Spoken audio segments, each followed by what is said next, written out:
can you, right now? You can answer that in the comments. Answer the comments. I want to know how you're feeling. We want to know how you're feeling. Why you're feeling them. Yeah, why they're feeling you. You can feel yourself, it's fine. Anyway. We do. Yeah, we're not each other. Well, you can't see what's going on underneath chest level, can you? So, whoa! Oh, Jack! Stop it! Anyway, hello, welcome back to our top 10 Doctor Who worst. That didn't. I'm going to start again. No, you're not. Doctor Who worst episodes ever. Yeah, welcome back to our top 10 Doctor Who worst episodes from the new series. There we go. We haven't even drunk that much. This is like soberish. This is sober. This is how bad we are. This is dangerous time. This is now officially part 2. Yes. Not part 1.5. Well, the last one was 1.5. We weren't sure if we were going to edit it together with this one or not, but yeah, sure. I thought it was quite funny to just watch me pass out. Yeah, exactly. To Africa Toto. Yeah, because everyone needs Toto in Africa.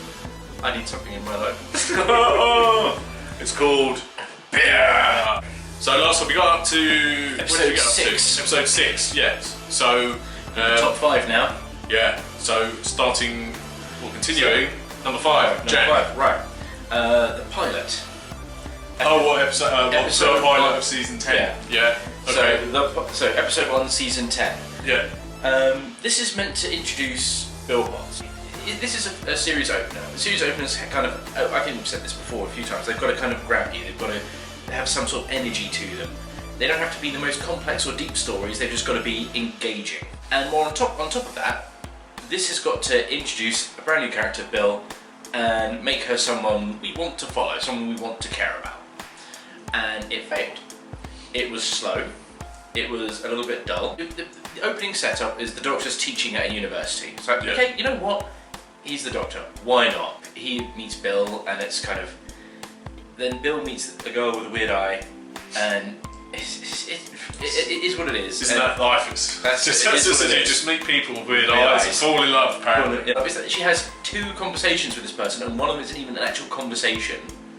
It's just a bit of, I fancy you, kind of way, and I'm like, oh right, great. Yeah, this is what Doctor has descended into. Yeah, this is the girl she falls in love with. Puddle Girl. Puddle Girl. I cannot remember her real name or the actual actress name. Not really relevant enough to remember, to be honest. Apparently it can turn into a liquid that can follow at near enough the speeds of a TARDIS. Now, considering it can travel through time, that's an amazing fucking puddle. It had no energy. No. I did not care about Bill. The only bit of it I kind of had a bit of like, okay, this is pure nostalgia goggles when they had what's that? The Mavellans, I think they were called. Oh, what, do you remember the scene? What was the Mavellans and the Daleks? Yeah. Running through, because it's kind of like the last time we saw them is that they had created a virus that kills Daleks. Yeah. As part of this whole thing with Destiny of the Daleks, I think the episode was Destiny Daleks, yeah. And it's kind of like, okay, that's cool. So we've got a little bit of a follow-up of their war, or this is either before that point or after that point, either way, it doesn't matter. It's good to see a little bit of continuity. I like continuity and stuff.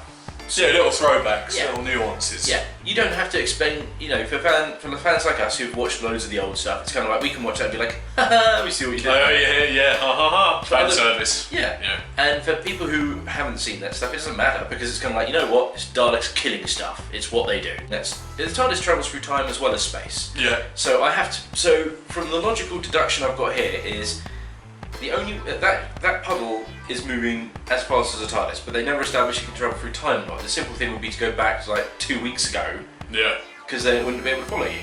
No. Because it's a puddle. Yeah, it's fucking water. It's a puddle that can somehow move as fast as a TARDIS. Alright, well, okay, it's alien water, or it's an alien that manifests itself as water, but it's just like, they established it's an alien oil leak. I had a car once, don't know anymore, but it leaked. I touched the puddle.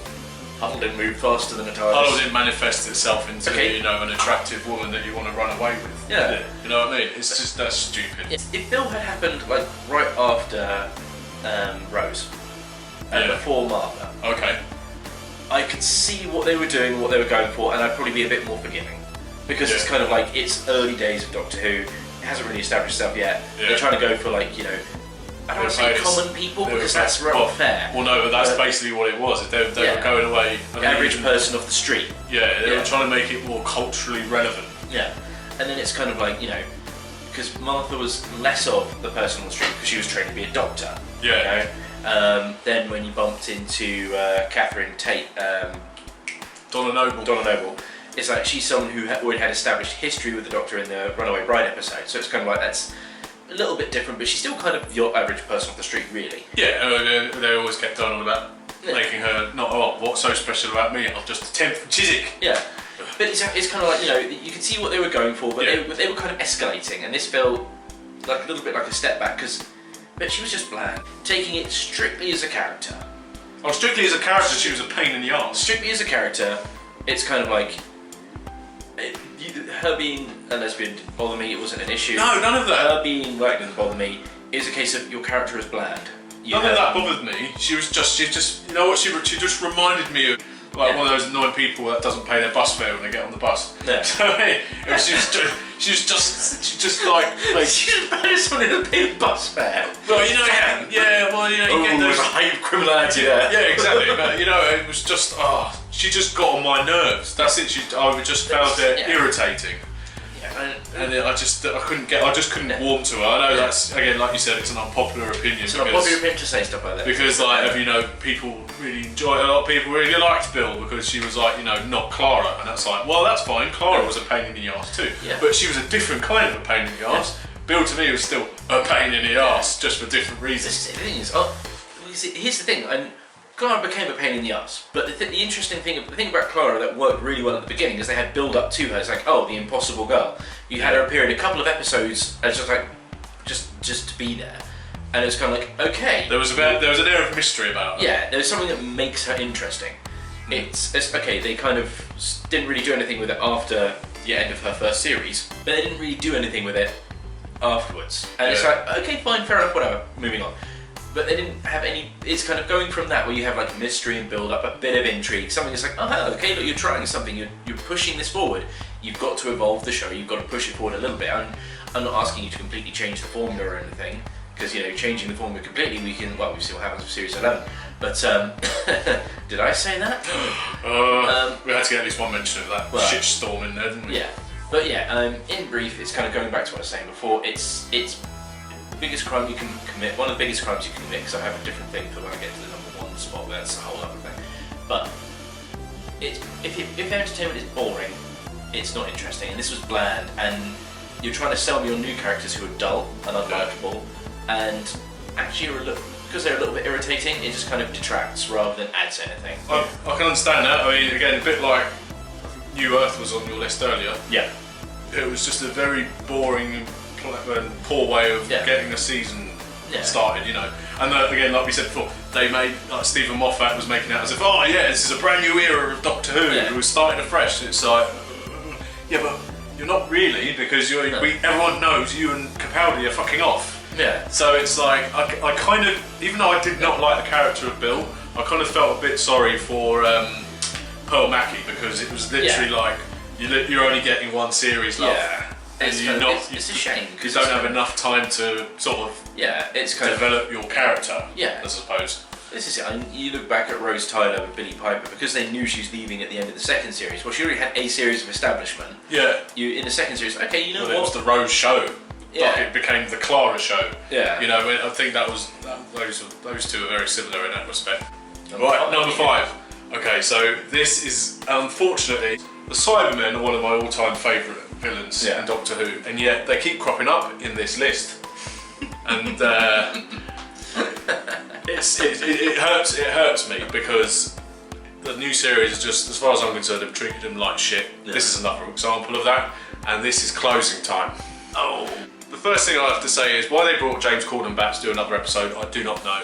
I liked The Lodger because of Matt Smith's performance, because he showed that he's very alien in a human environment. Yeah. And that was a good portrayal. Yeah. You've done that, leave it. And now they've gone back again, except they've done it like 10 times worse, because you're making James Corden's character an important part of the Doctor's life for some reason. What are you doing back here? Oh, I'm just trying something new, I'm revisiting people. Yeah, and it's like, why okay, they're rehashing the whole thing of the Doctor visiting past companions when he's about to die. I think he's about to die, which is just stupid in itself. This just might as well have not had the Cybermen in it. Yeah. As far as I'm It concerned. could have been anything. It was not a Cyberman story. It is a Matt Smith, James Corden story done. It was. I don't want to fault Matt Smith, but I fault James Corden all day and all night. And he only gets stuff because apparently he's popular with people. I don't see why, this is before it started off. I just really don't like his character, and they're trying to make it a bit funny. The fact that he's got to look after a baby without his wife for a night. Oh my God! How are you going to cope? Yeah. Oh my goodness! How do you cope with that sort of scenario, Sean? That's it. That's all. Actually, watching this back recently, I was thinking, oh my God, this is just like such a really bad stereotypes of men not knowing what the fuck they're doing as parents. So that pissed me off later on, but originally I just didn't like this story anyway. So all we have is the Doctor pretending to be a shop assistant in a fucking department store, which at the time watching it being where you work and where I used to work, just reminded us of the fact that we have to face this shit on a daily basis. You then have something that has tarnished yet another core element of the Cybermen's lore, shall we say, with that fucking ridiculous Cyberman, which wasn't really a Cyberman. It was more like I don't even know how to describe it. It was supposedly a Cyberman, but it looked like Cyber tadpole. Cyber tadpole with dentures. They're trying to like use the power of this department store to then repopulate with more Cybermen. Yeah. But that's just dumb. You've got all these other possible buildings and places you could go. You crash landed and then you decided, we're gonna just stay here for a while. Yeah. They're like, okay, look, you've got 5 Cybermen and 1 Cyberman. Okay, that is enough to take over London if you're clever, and the Cybermen are clever. They are very sinister. Well, they used to be. In New Who they have not been clever. No. Even though it's like, they were planning and rebuilding inside the factories we locked them up in, and it's like, no. It's kind of, if they've all got like a hive mind and they're all clever, then it's like they would have worked out exactly what to do within the space of a couple of hours. Most of it is just fluff up until the bit that really fucking gets my goat. And again, this is a recurring theme in this list. You've seen it once before in this list with Doomsday. You're going to see it here, and you might even see it a bit later on. Spoilers! And that is Love Conquers All. Oh God. So you're telling me that, and this would have been actually really actually like a good bold step to actually have the Cyberman convert James Corden, the Love Conquers All thing. They've already done this once before in Matt Smith with Victory of the Daleks. Yes. The reason it's not on my list is because I actually thought, other than the fact that what's his name? Yeah. The dude who thinks he's a human but he's actually a Dalek. I want to call him Nesbit, but I don't think that's right. Yeah, something along those lines. Comment section. They sort of hinted at it there with, you can overcome like being at the Dalek's bomb by thinking of this woman or whatever. And stop yourself being a bomb. And so now the love of this child is going to overcome the emotional inhibitor. Yeah. Which you can make a point about how strongly you feel about your child, but at the end of the day, it's just once again undermining the whole point of the Cybermen in the first place. Is that those emotions aren't necessary and are gone. Yeah. So why is it that certain characters can do it, but then so many millions of others in Doctor Who history have been converted? Do they not have feelings like everyone else? It's just because it's fucking James Corden and it's like, this will be fun. Yeah. The only bits in the episode that were remotely interesting were the bits about Amy and Rory, ironically. And they weren't even in the episode. It was just like the bit where you see her and she's like selling perfume. The girl who waits. The girl who waits, or stuff like that. Yeah, I think it's just the love conquers all, and the fact that they got James Corden's character in it. It wasn't very interesting in the first place, and it was just a nothing, stupid, poor filler episode. And again, it's just another waste of the Cybermen in the new series.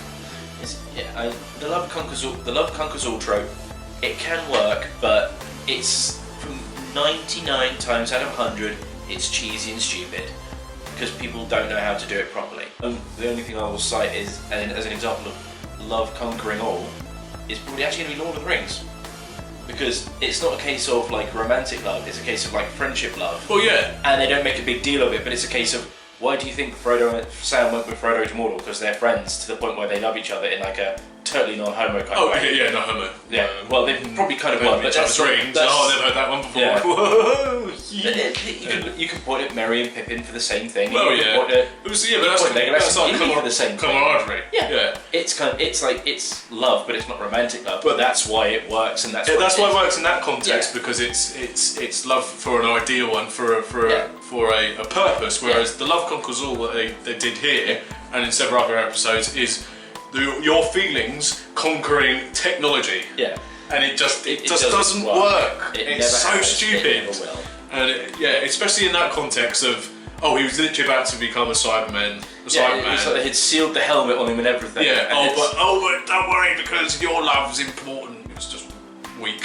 Yeah. Really, really weak for me. No. And I think a big reason why it's high up. Okay, it might not be a lot of people's like one of the worst episodes, but it's our personal list. It's the worst episode of Series 6 for me. Yeah. Considering you just had. It was either the girl who waited and the God Complex. You had those two episodes before that. God Complex was before. Or it was sandwiched between the two. I can't remember exactly. They were both before. I think it was God Complex was before this one. That's right. right. Was just after it. Yeah. And then you had the Wedding of Riverside, which to be fair wasn't bad for a finale. I wouldn't say it was the worst finale in the series. So you've got that sandwich between those episodes, and it just tanked as far as I'm concerned. No. So closing time is my number 5. Yeah. Okay, so we're going on to my number 4. We're not going to spend too long on this one because this is one we've covered already. This is Kill the Moon. Hey! Yeah. Oh, right. So my number, what was it? Number 6? Your number 6 No, it's number 7. Your number 7 is my number 4. Well, understandable. I mean, it could be anywhere in the list and I would have agreed with it personally. I think we covered everything when we first were talking about this.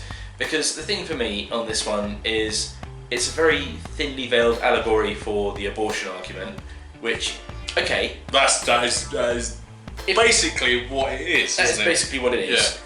Yeah. The child was annoying. Courtney. But things right. Look, okay, sci-fi does allegory all the time. You know, it's kind of like you got that the famous episode from Star Trek, the original series, where you've got like the racism one, where you got the people who've got white on the left side of their face and black on the right side, versus the people with white on the right side of their face and black on the left side of their face. It's like, we're all the same. No, we're not. No, we're not. We're directionally challenged.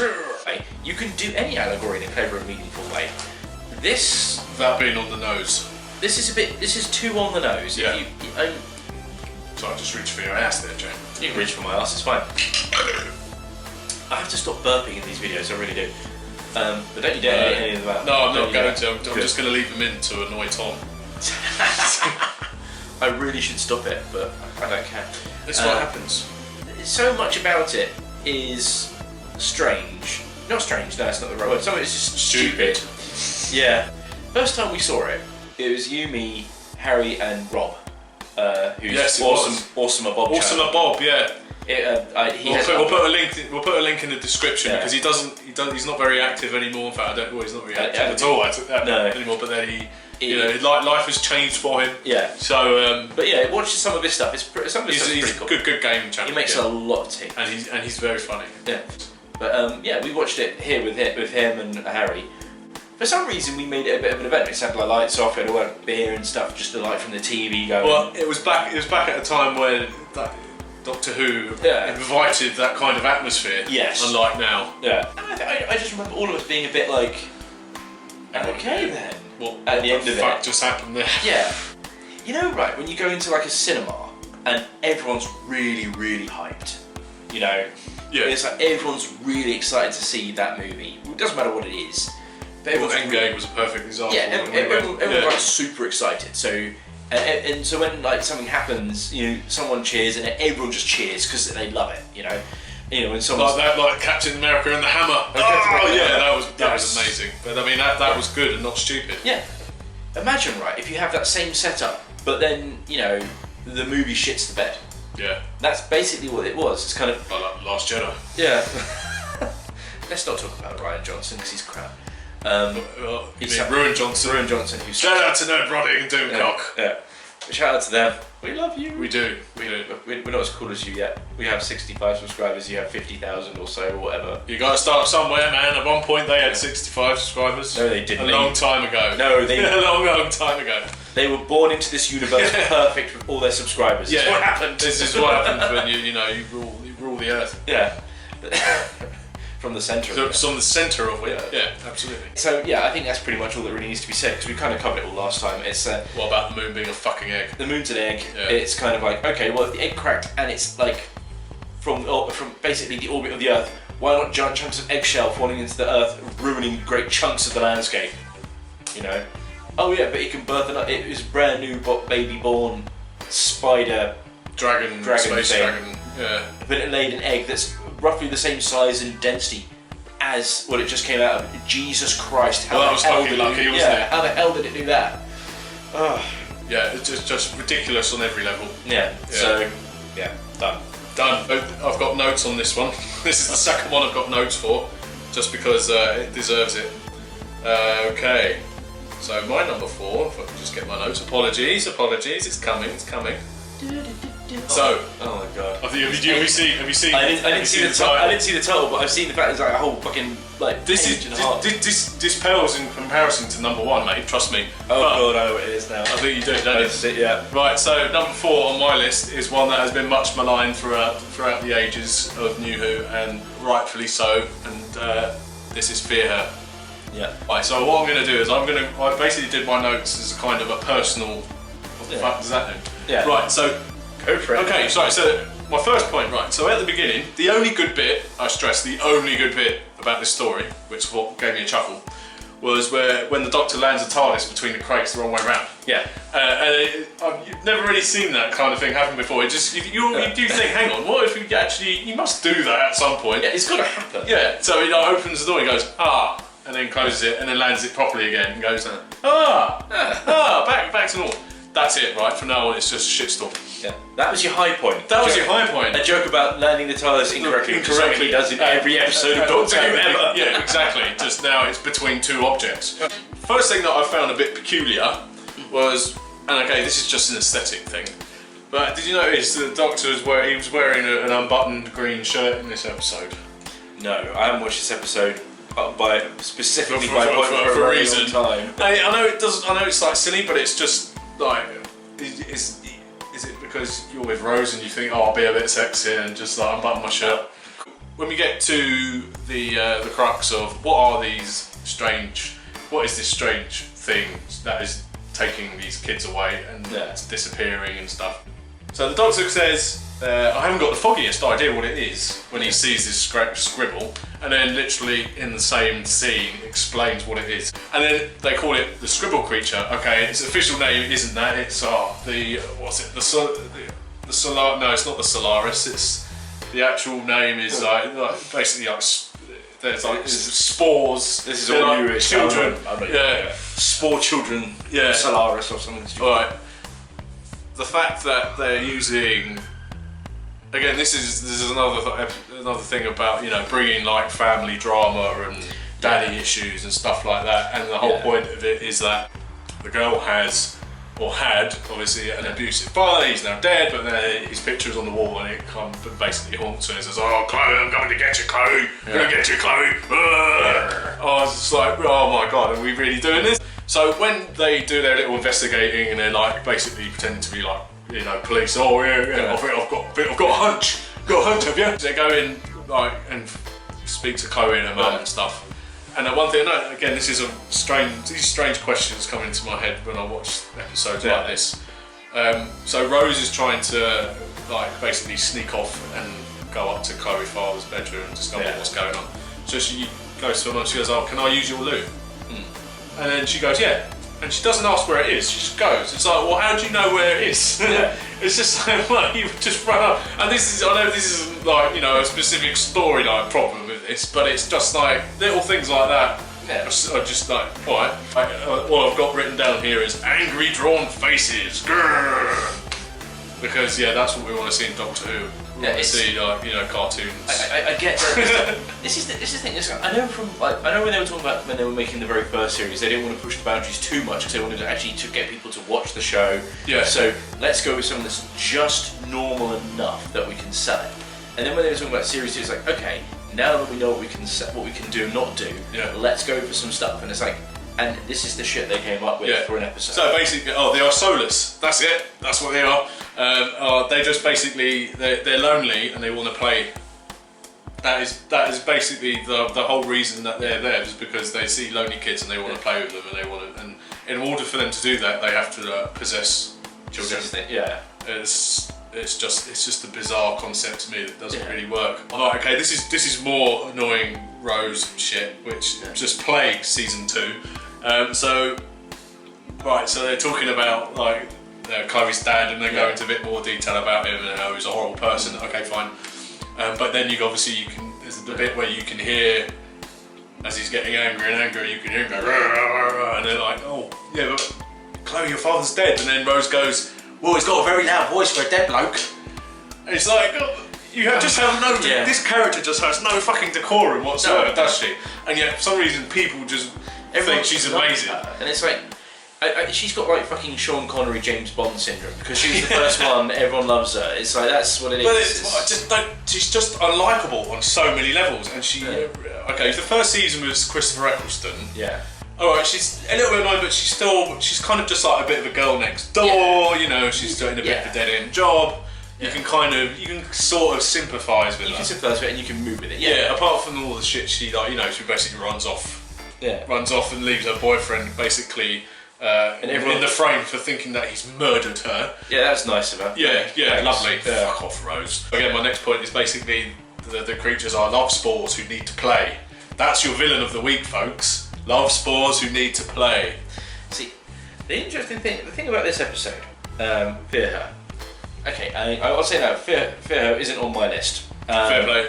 Because I didn't like it, but I just like other stuff more. Yeah. This would have been like 11 or 12 if we were going that far. Yeah. But the interesting thing about this one is Doctor Who basically redid this episode.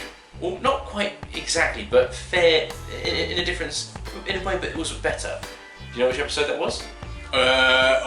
Is it a Matt Smith episode? It is. Yeah. It's not Hyde, the other one. Night Terrors. Night Terrors. Yeah, that's it. It's almost exactly the same premise. Pretty much. Yeah. It's like kid does weird alien things. There's an alien reason as to why the kid can do those things, but it's like people being trapped in like their own like nightmares, rather than being trapped in pictures. Yeah. But it's basically it's basically the same premise, but it's done so much better. So it's kind of, you can see what they were going for. It's just either they didn't have the budget or the creativity to make it work. No. That's why we have Scribble Monster. That's why we have Scribble Monster, love spores who want to play, and no offence, and I'm sure this kid now is probably in her like late teens, early 20s, but she just had no skill. She was just terribly wooden. Yeah. And I know she's a kid and fine, but there are so many kid actors and actresses out there that steal the show. Yeah. And this was the best one you could find. Yeah. What did you just source them from a fucking Blue Peter competition again or something? Yeah. But it wouldn't surprise me. I just didn't have any sort of connection or sympathy with her whatsoever. Yeah. And she just annoyed me. Oh god, the more I remember about this episode. Yeah, that's what I'm saying. It has a bit more of a snowball effect the more you think about it. Like, how the fuck? Why would? Just because they're going to a light source, and that's basically how it resolved. Because they fly into the torch, and then the torch sends them back off into space or whatever the fuck. But it's like, well, okay, you're an interplanetary species, and yet a little torch helps you. Yeah. I'm just like. How? How is that little torch going to give you the same connection you felt as possessing the little girl? Yeah, it's just dumb. But I've got another point here about just how much of a twat Rose is. Yeah. So she's talking about they're talking about the kids and how how basically these aliens are just kids who they want to play. Right? Okay, it's a stupid idea, but let's just keep in mind here that they're children. She makes a comment of, oh well, feels like a tantrum to me. So once again, you're just being a self-centered it's like wanker. Because you're trying to be funny or sarky, and it's like, you know what? Sarcasm is a tricky thing to do. And you know what? Doing it in like what is supposed to be obviously for them. Obviously, we have third-person TV watching perspective. Yeah. But for them, they're in like a very difficult situation, right? If you're like actually on the Titanic and it was sinking, and someone goes, "We're gonna get wet in a minute," you're gonna punch the fuck out of them. Yeah, it's not gonna. Shut it's up! not gonna end well, and it didn't. Did it? So it's It's just. like it's like the shit's going down. Scribble monsters and attacking. It's like, it's having a tantrum, isn't it? Are you going to contribute in a healthy way? Yeah, I was going to say, because that input really helps, doesn't it? Yeah. It's like, the Doctor's a sarky bastard at times. I'll give them that. But even then, he's got enough charisma and he's not completely a sarky bastard. And he's not like completely a self-centered asshole, which is what Rose is. And actually, that reminds me, in the context of this conversation, they're talking about kids, and she's like, "Oh, no, kids who are like children are just really annoying." And okay, a lot of them are. Don't get me wrong. It's either before or after the Doctor goes, "Oh, you know, they're only kids." And he was just like, "Oh yeah, what have you got them?" He goes, "Yeah, I was a father once." And then Rose kind of goes, "What?" Like it's like the most shocking thing he could possibly say. That, "Oh, my chances are ruined now because he's a father." So, well, hang on. So you obviously, you just think he spent 900 years just walking around, and he met you, and now he's going to settle down. And now that's it. That's his life forever. Actually, that should really put it into fucking perspective for us. It's like, hang on, if he's 900 years old, hasn't met anyone, then he's probably like a teenager or like an early adult by human standards. Yeah. Which means he's going to live for like another 20,000 years, and she'll be dead within like 100. Yeah, if she's lucky. So it's just that, especially in season 2, just the character just descended into just a hateful individual as far as I'm concerned. It disintegrated. Yeah, it was awful. Okay, and then when the Doctor gets taken in and he's part of like the scribbling and all that, and then Rose goes, "Oh, who's gonna hold his hand now?" And it's just like, oh, for God's sake. It's just things in this episode that are just really irritating. It's like, don't worry, it's got a plan. Yeah. Just because it's not like revolves around you doesn't mean it's not got a plan. Okay, it's a pretty stupid plan. Yeah. But it's a plan nonetheless. Yeah. You know, calm your knickers, girl. Yeah. For fuck's sake. Oh, everyone disappears in the stadium. Yeah. And then you actually got like a genuine newsreader going, "Oh my God, I don't know what's happening, they're all gone. What about you? Why aren't you disappeared as well?" Yeah, you're in the stadium. Yeah. Okay, so she can't technically see you, but then she can't really see everyone in the fucking stadium. So, and if the picture's 2D, then she's only going to draw like part of the stadium. So, like maybe 2/3 or a third of people should disappear. Exactly. While the rest of them. And then obviously, it escalates to, we're going to draw the whole planet, and then just ridiculous. Yeah. That's all I've got to say about that episode. Yeah. I'm sure as many of you have said and felt throughout the years, they were just some little nitpicks of an episode that's already been torn half to death. Yeah. Oh God. We'll probably pause it there. So we can charge the battery again. So we'll be right back. For episode 3, part 3, episode 3. Episode 3. Episode 3, part 3. Yeah, that could do. Well, there you go. Yeah. Bow.